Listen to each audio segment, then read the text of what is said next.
So we will move on to the next session, Preserving the Healer, Self-Care Strategies for Mental Well-Being by Dr. Jayaprakash, psychiatrist. Over to you, Sendil sir, for introducing him, sir. I'm pleased to introduce Dr. Jayaprakash Dagadhisan. He is did from MBBS from Annamalai University and a BPM from Father Mullen Institute of Medical Education Research, Rajiv Gandhi Medical Education. As the director of Manadin Mayam, a comprehensive mental health facility offering outpatients outreach the in-campus counseling services. He established NASM, this Tamil Nadu's second emotional crisis and suicide prevention helpline. He is he plays a leading role in Erode Mental Health Foundation to raise awareness and advocate for the mental health awareness. He led the creation of Tamil lexicon for mental health, making mental health resources more to the public. Global vision, building a telecounseling platform to connect the Tamil diaspora with mental health. And he is committed to the public education and training programs to improve the mental health for all. We welcome Dr. Jayaprakash Dagadhisan for his talk. Jayaprakash, over to you. Thank you, Dr. Sendil. And first, I would like to thank Dr. Arun for having personally invited me for this session. Arun, am I audible? And is everything? Yes, sir. Yes, sir. Yes, sir. You're audible, sir. Right. Please go ahead. Respected office bearers of the IMA and the speaker, the chief speaker of the day, Dr. Abulasan, respected Honorary Secretary, the Finance Secretary. I also would like to thank the organizers of the Nalamthaana program, the Lifestyle Committee. This session has started with Dr. Abul's presentation. A lot of slides, a lot of insights and inputs, and a short review of what all he has been able to achieve. It is fantastic to be here at this point in time in the history of IMA Tamil Nadu when he's the president. So I'm also extra happy that we hail from the same town. But I would like all the participants here to please forget Dr. Abu and all his achievements. Because naturally, as human beings, we are apes. And we would like to do what someone else is doing. So when you start a mental health workshop, highlighting a highly accomplished person, what happens to every participant is called stress. So I would first ask you, everyone, to remember what Dr. Abul has done. Take him as an inspiration, but try not to emulate him. Because Dr. Abul has had his unique vision, unique values, and unique journey, and he's had the wherewithal to achieve what he has achieved. Let this not become a comparison, or let it not set standards for each of the participants here. Because that is very important. Whenever we look at achievers, we start feeling inferior. So that should not happen. I think I should also mention here one of the things Dr. Abul highlighted. He said there is 2,000 years of wisdom in Purnanur. So let me start by quoting one poem from Purnanur. It is a poem that you would all be, you should all be familiar with. It is called Yadum Ure Yavarum Kelar. These are the first lines. And former President Abdul Kalam mentioned this line in the UN. But not many may be familiar with how he ends that poem. He says, Peratru Nirvalipaduvum Punaivol, Aruyir Muraivalippaduvum என்று திறவோர் காட்சியில் தெளிந்தனம். ஆதலின் பெரியோரை வியத்தலும் இளமே, சிறியோரை இகழ்தல் அதனினும் இளமே, which means each life is swept in the tides of time in its own direction, like a small boat in a stormy river. So where one reaches in life is greatly beyond our conscious control. So relax, everyone. Dr. Abul has achieved a lot. You may not be able to achieve so much. It is okay. Because when you start to have, as I said, to have him as a inspiration is good. To see whenever you're down, to see people like Dr. Abul and others who achieved a lot, and to have energy to do more is good. But at the same time, please be aware that that should not bog you down. That's why Kaniyan Pugundanar is saying, Periyore Viyathal Ilame, don't. Siriyore Ihildal Adaninum Ilame. Do not demean people who have not achieved much, because each one's life is different and each one's trajectory is decided by forces beyond your control. So with that said, I will just follow the outline that Dr. Arun gave me to go ahead with this talk. It's, I think I was handed over the session at 6:15. And Arun, when do I go on? Sir, till 6:45 is fine, sir. Okay, so we have another good Okay, 5 minutes. Let me start by, to give more structure to what we are trying to say. Let me start by saying how we define mental health. This is the WHO definition of mental health. You all know the definition of health. It is not just merely an absence of disease, it is psychosocial well-being. Definition of mental health is this. It is a state of well-being that enables a person to handle the stresses of life, day-to-day life.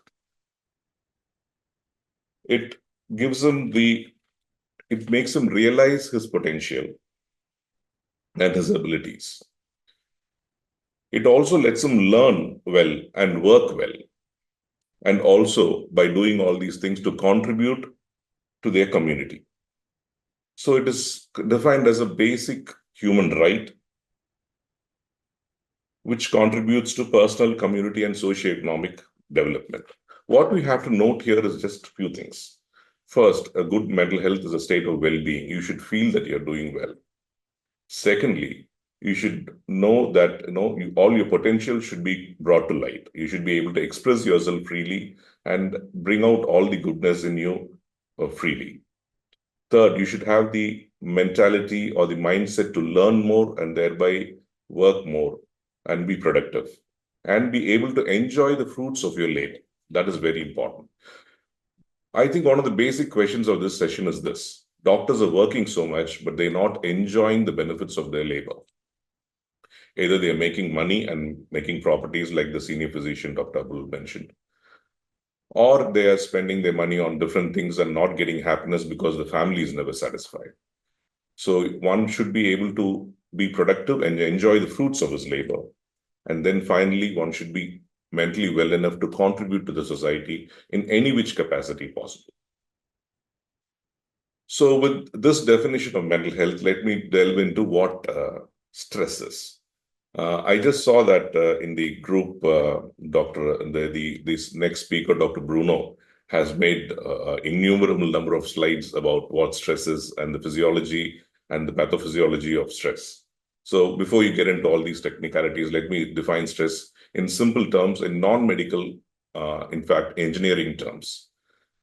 Stress is basically the excessive load on a structure. Now imagine that you have a structure, a building, a civil structure. It's got 4 pillars, and there is a certain amount of load it can take. It is designed for a certain amount of load.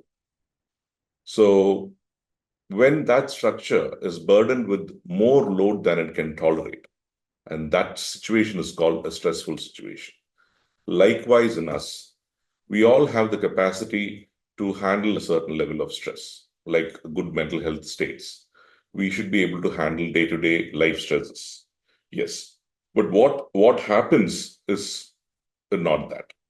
What happens is beyond satisfying our biological needs, beyond satisfying our individual needs, beyond satisfying certain social needs, like Dr. Abul mentioned, beyond roti, kabda, makan, unna unavu, irukka idam, udukka udai.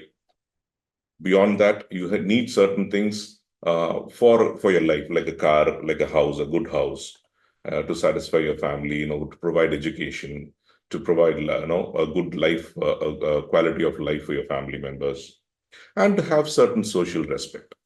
I think if you keep your needs this simple, I think it is well within every person in this audience of 152 now to do all these things. So where is the problem? We are all structures, and especially when you're doctors, you are intellectually able, and that's why you've come to this place.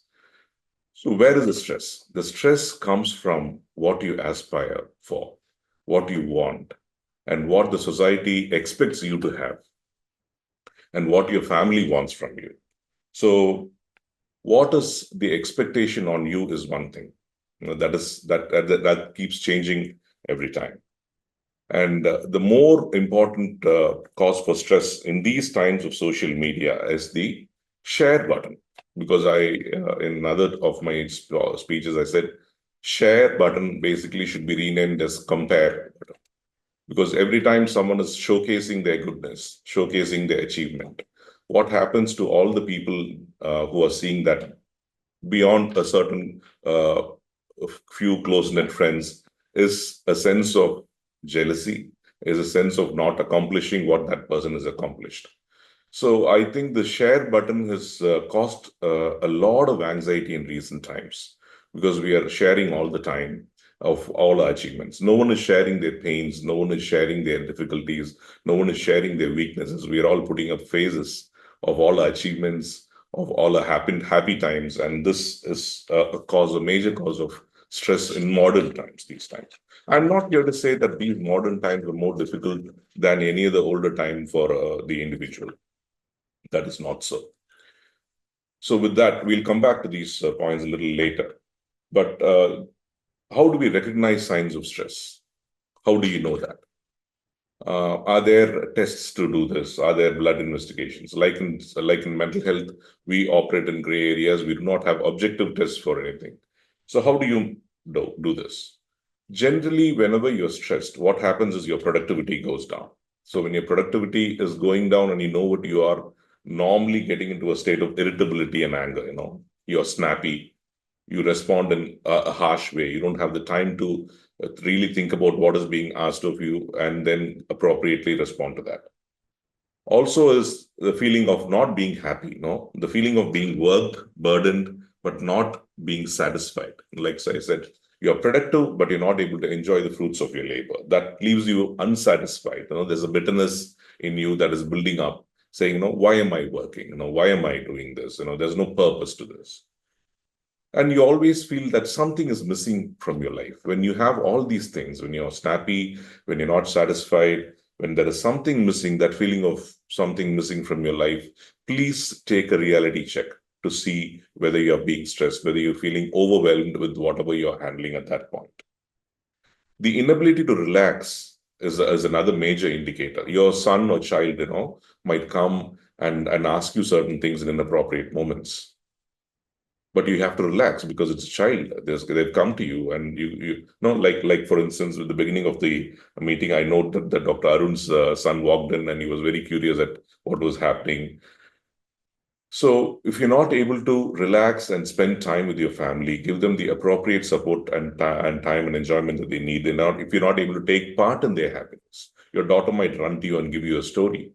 Tell you what happened that day in their school or college, or if they're married in their families. If you're not able to listen to that, then there is a problem. If you're not able to focus on things other than your work, you're not able to enjoy things that you're normally used to enjoying. Like if you're not able to enjoy your favorite TV program, if you're not able to even read a novel, if you're not able to enjoy music that you normally would enjoy, then that is a sign of stress. And then finally, you will have relationship problems. There'll be conflicts, and there will be a lot of avoidance behavior if there is no conflict.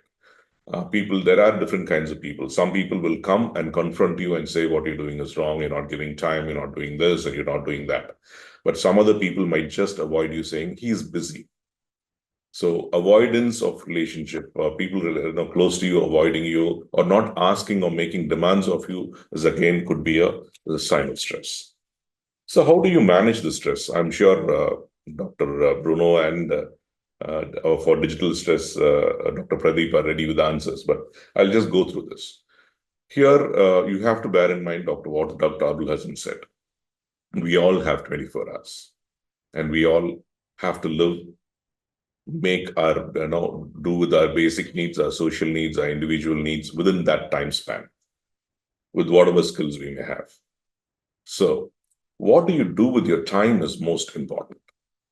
So, if time is limited, what you can do with time is also limited. So, before you do time management, you have to look at that wheel of life. You have to set priorities. If you had looked at that wheel of life Dr. Rabul projected, it says, where is your personal health? Where is your financial health? How is your relationship with your family? What's your social, capital, and a few other things. These things need not be fixed for everyone. You may have your own total priorities. You can have, okay, let me see, what brings me happiness? How many books did I read? How many patients did I see? How much money did I make? What car do I drive? No, only thing is all your wheel, all the spokes of your wheel should represent different areas of your life, of your interests. It need not be of someone else's interest. There is no golden formula for a satisfied life. A satisfied life is a life where you have achieved what is important to you. So I would say first is that you have to prioritize what is important for you. Most likely, what happens is we compare ourselves with others. We bring on load onto us, which is really not required. If I see a neighbor driving a BMW and I say, no, I wish I had this BMW, I need to really think about this. Do I really need a BMW? Because the very thought of wanting a BMW is a load on your system. It adds to the stress. You might look at people like Abul Hasan and want to say, and I want to create another MAM. If you want to really do it, go ahead and do it, but do not make it a stress on you. That is very important.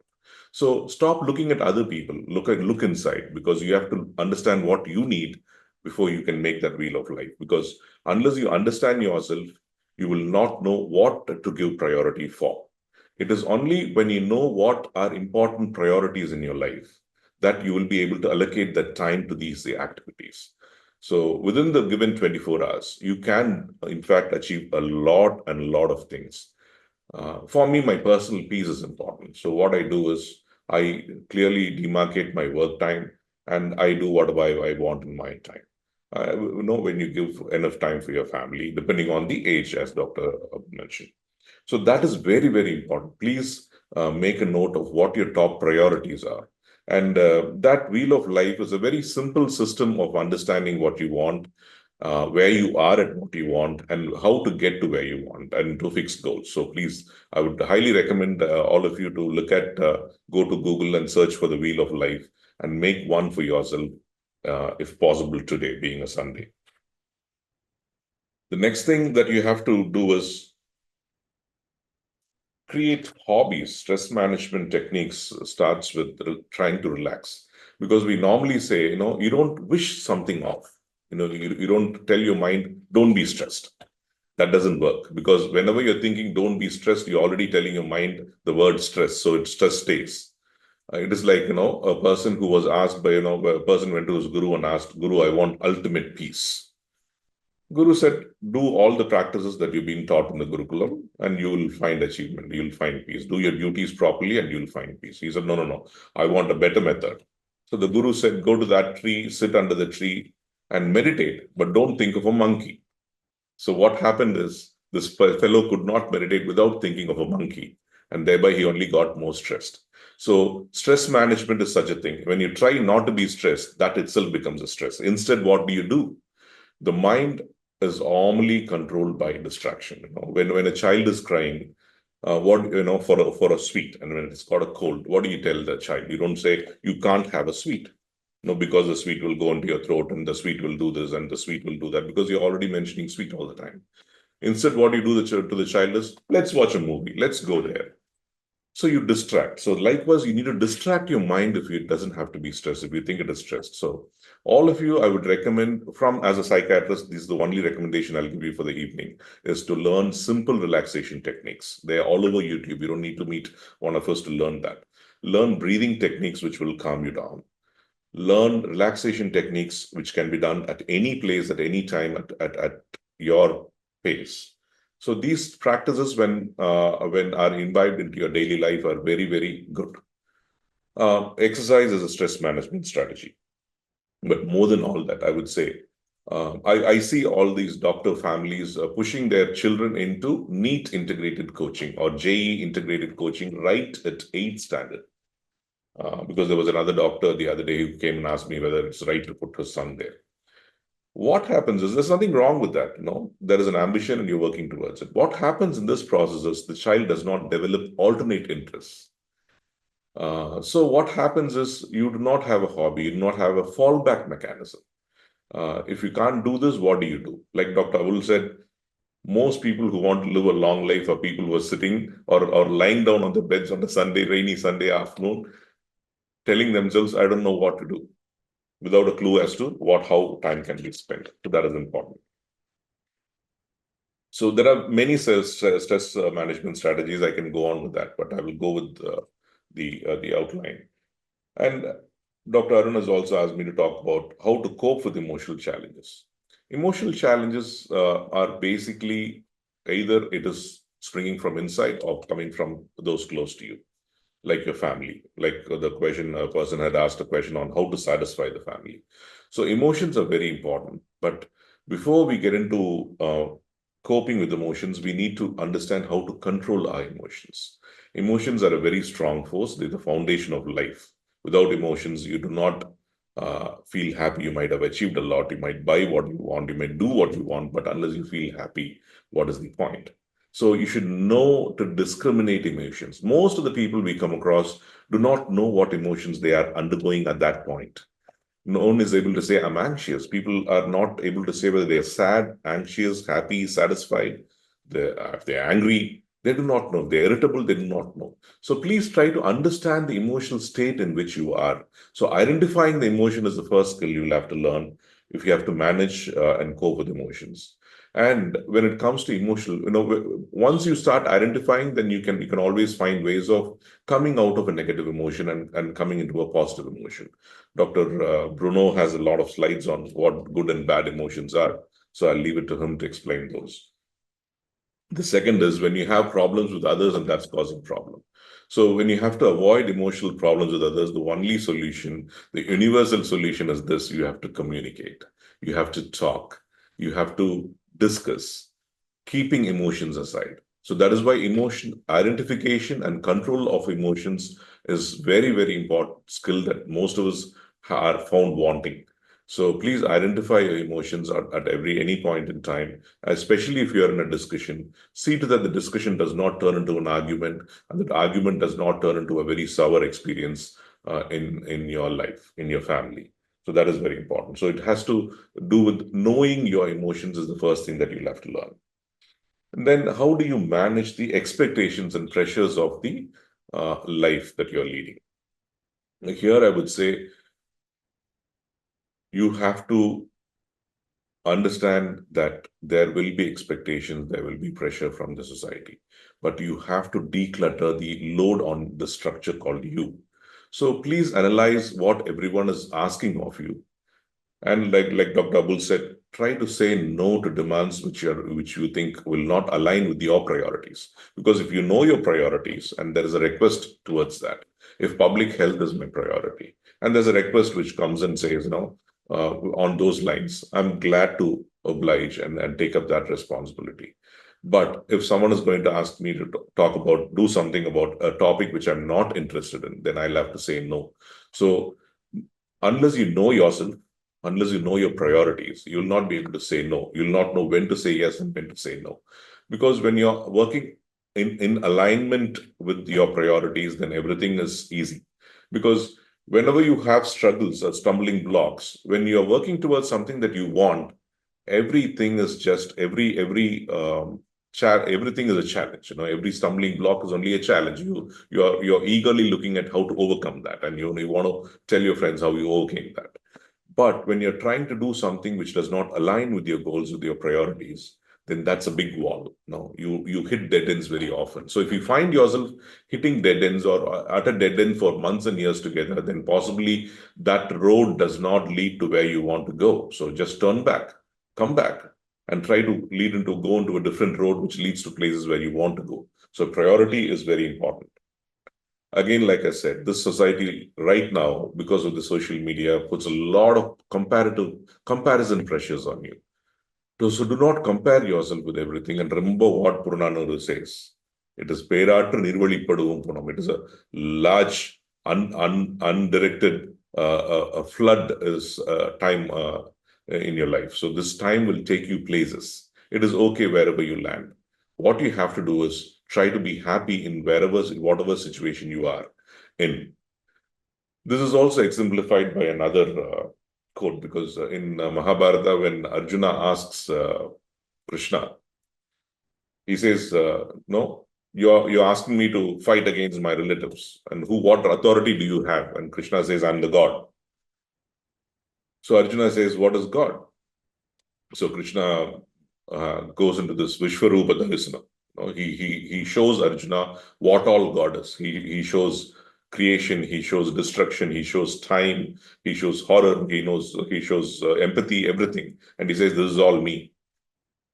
And then Arjuna asks this question: if you are everything, if you are omnipotent, if you create, control, and you have the power to destroy even this whole universe, what am I doing here? And in return, Krishna says a lesson for all of us. He says, your duty is to enjoy life. So enjoy your life. That is your primary duty. You don't have to do anything else. And there is only one clause to that. Enjoy your life in a way that does not disturb the enjoyment of someone else. And this is very much possibly one of the very basic tenets of any religion or any spiritual practice that you might get into. So that is very, very important. Your job at least is to enjoy in this life. What you achieve is a little later. That's a bonus. If you're able to enjoy your life, then you will achieve. Because there is this research from Harvard years back, a decade back. They said, you do not achieve and then be happy. You have to be happy to achieve. Because everything, like Dr. Abdul said, you need to enjoy what you're doing. Unless you enjoy what you do, you cannot achieve anything. So see to that you're enjoying everything that you do. If you're doing something that you do not enjoy, please reassess the situation. See if you really have to do. But there is one clause there. There are duties that we have to do. Our parents have given birth to us and have raised us. So however difficult it may be, do your duties, because again, in the same Gita, they quote the Karma Yoga says, whatever is your duty, you have to go through those duties. So you cannot relinquish all those duties. So what you have to do is enjoy your life, do what you want, but don't forget your duties or do not disturb others. That simply your life is set with just these things. What you can do beyond this is good. If you can be a good individual, if you're only a satisfied individual becomes a satisfied family member, only a good family member becomes a part of a good society, a contributory part of the society. Dr. APJ Abdul Kalam has mentioned this innumerable times. He says every individual is important because he's the very cell or the basic particle of a society. So every individual has to be happy if he has to do this. Now, given the going off the script that I was, the outline I was asked to talk on, there are certain things I would like to mention. So, when we mention this analogy of stress being extra load on a structure, there are two ways to handle this. There is a reductionist approach to this. So, you reduce the load. You reduce whatever is unnecessary. You stop comparing. You stop doing things which you do not enjoy. You just take up what is important for you and what your duties are. And that is a reductionist approach. Does this always work? It does work to a certain extent, because you should not be doing things which are not good for you, which are creating unnecessary stress. Because the time you give that issue can be given to your family, can be given to your priorities. So the reductionist approach works to a certain extent. But I've seen that this reductionist approach is going beyond a limit in the current generation, because they're relinquishing all responsibilities. They do not want to not only reduce their time of practice and work. That is good. That is fine to have a good work-life balance. But sometimes I see a lot of people relinquishing their duties towards their family, towards this thing. Because whether you like it or not, what we are eventually leaning towards is the Western culture. Though the Eastern culture or the Oriental has its own great philosophy, greater than what the West follows. We eventually, due to the economic might of the West, we are emulating the West, we are aping the West. And what has happened to the West is a individual lifestyle, importance of on a person's happiness. What this leads to, when you slip a little, is a selfish man, a selfish person, a person who's only interested in his well-being and his happiness and his enjoyment. This is called hedonism. Indian philosophy does not teach hedonism. There have been schools of hedonism, but you cannot live a life in which you are totally doing things for yourself. You have to do other things too. You have to take responsibilities. Dr. Abul again mentioned you have to take responsibilities to feel good. So I will talk about a constructivist approach to the stress management. What that means is, if the stress on a structure is more, you do not only reduce the load on the structure, you improve the structure. You add more pillars. You learn new skills. You do newer things. You explore and then learn newer things, do more, and become a better person. What Dr. Abul has achieved is largely because of his sense of responsibility towards the society. He said, I serve where no one else serves. I go where no one else goes. So that responsibility he takes is what is important. And that responsibility, when taken, leads him to learning new skills. He was not born this way. He learned these skills. The more skills you learn, the more stronger you are as a person. The more stronger you are, you can take a lot of load on yourself. And that is only a load and not a stress. So I would say you need the reductionist hypothesis or way of looking at stress and reduce whatever is not required and make yourself strong to do what is required of you and do more than what is required of you in this society. Because doing your duty is the ultimate path to moksha. And that is what we are all going ahead and trying to do with our lives. So I would rather finish with this quote from Robert Heinlein. This is one of my favorite quotes. Robert Heinlein is a science fiction author. So Heinlein says, this is not for doctors, this is for human beings. He says this. It may not go well with many of your views on life, but I would still rather go ahead and say this because I subscribe to this.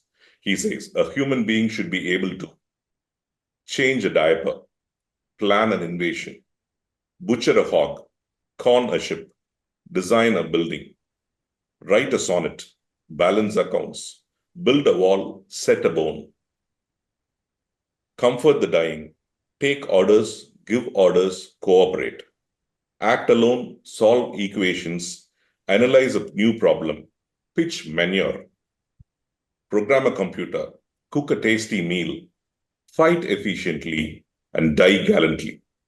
A human being should be able to do all this. And he finally finishes this quote by saying, specialization is for insects.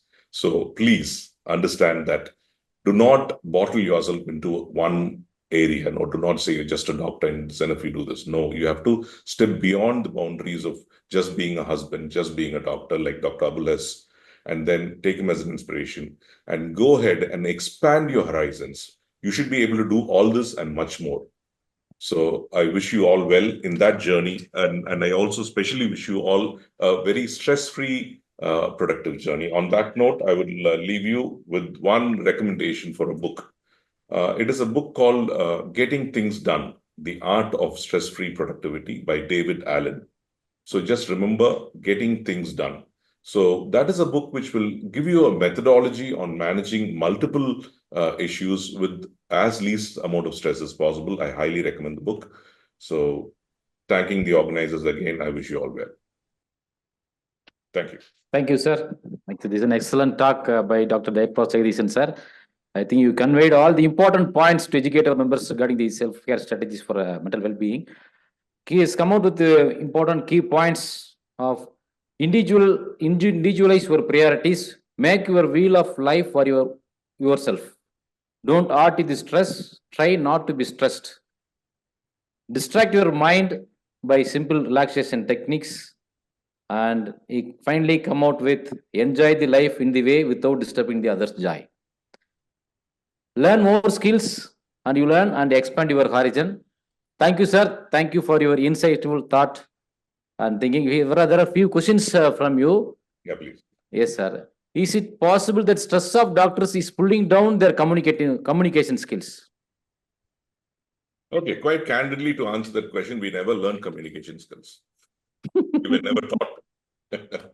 I can tell you, being a psychiatrist, because even after graduating and starting to practice, I found my communication skills wanting.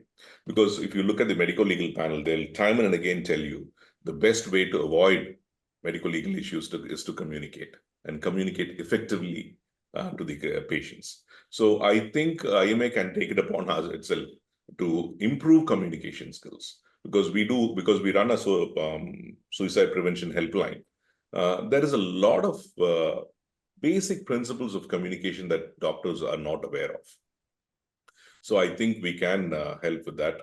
And communication skills, improved communication skills will definitely reduce the stress levels of doctors. Any books you recommend, sir, or any key points you recommend? I would say the key point of communication is to listen. And that is a challenge in a busy private practice or a government setup to that. But you have to listen in a way that within 5 minutes, the patient feels satisfied that his grievances have been listened to. When we have this pledge for our volunteers in the crisis helpline, we say we have this Manadal Ketu. So when you listen, if you're listening from your mind, from your heart, the person who's talking to you knows that. So that kind of concentrated listening and understanding the distress behind the words is very important. If you're able to say, yes, and that one word takes patient satisfaction levels to a new high. So there are books, there are many things, but I think we'll have to sit and complain. I think comes to on top of my mind, because many communication books are essentially geared towards business communications and not to patient-doctor communication. So nothing pops up in my mind. I think subsequent speakers or others might chip in. Okay, sir. The next question is mental well-being is a challenge in doctor couple or individual specialist or GP doctors, rural or urban doctors? Yeah. See, normally mental health is better in rural settings. That is a universal truth, because people in rural settings are in a very less demanding environment and in a more conducive environment. So I would say, Erode, a town like Erode or any of our tier 2, tier 3 towns are very good places for a doctor to practice, because it gives you both. I just moved 5 kilometers away. I'm in the fields. I'm in a relaxed atmosphere. But that does not happen in an urban setting. Urban setting has its own buzz, and that buzz itself causes a lot of stress. Universally, it is known that people working in rural areas or living in rural areas have better mental health. With regards to doctor couple, this is a long haunting problem, because people will tend to say, when doctors marry, there's comparison, there is ego and all that. No, that is not true. There are millions of doctor couple who are living happily. The point is that your priorities should be right, and your roles in running the family should be preserved. So with that, I would say, that really doesn't matter whom you marry, as long as you have your priorities right and your roles clearly defined and taken care of. Thank you very much, sir. Dr. Arun, we Yes, sir. move on to the next session. Yes, sir. Thank you, Jayaprakash, sir, for giving wonderful insights. And you noticed that, as you said, I was not spending, my son is actually really angry with me for not spending time with He was with you. He was with you. We were seen to and the. yeah. And I have sent him out. And sir has rightly noticed that. Okay, so thanks for the wonderful insight, sir. And thanks, Sendil Kumar, sir, for moderating the sessions excellently, sir. So Thank you, we'll sir. move on